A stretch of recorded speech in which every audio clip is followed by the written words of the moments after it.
ও বাবা, হাসপাতালে নিয়ে যাওয়ার কথা বলো না। একটা ইনজেকশন দেয় আমার মেয়েকে ভর্তি করে। আমার মেয়ে 4-5 দিন কথা বলে না। যদি জ্ঞান ফেরে তাহলে পরে আপনার মেয়ে আপনার কাছে থাকবে। 4 দিন 5 দিন কথা বলে না, খায় না, চুপ করে বড় বড় চোখ শোনে।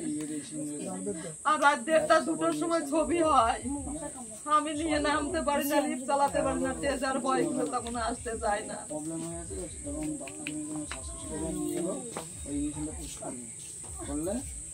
গোবিন্দর দিব্যিতে আমি কোনো কাজ করিনি বাবা, কোথায় যাবো গো? শ্যামপুরে ডাক্তারের কাছে গেছি, ঘরে রেখে গেছি, এদের বলেছি একটু দেখিস খোঁজ নিস। চলে এসেছি। আই বলতে ওই লক্ষ্মীর ভান্ডার আর এর টাকাটা, লক্ষ্মীর ভান্ডার 1000 টাকা আর 1 টাকা 1000 টাকা, 2000 টাকা। আর মিথ্যা কথা বলবো না, আমার বিধবা ভাতা করে দিয়েছে।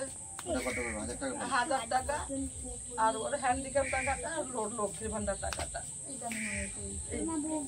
এটা ইনকাম তো। হ্যাঁ, তাছাড়া আমার ওটা কি করতে হবি এদিনকে হচ্ছে না, কোথায় যেন ফোন করলো, বলে এমার্জেন্সি আমার দেখা 100% হ্যান্ডিক্যাপ, যে করে টাকাটা পাঠাও।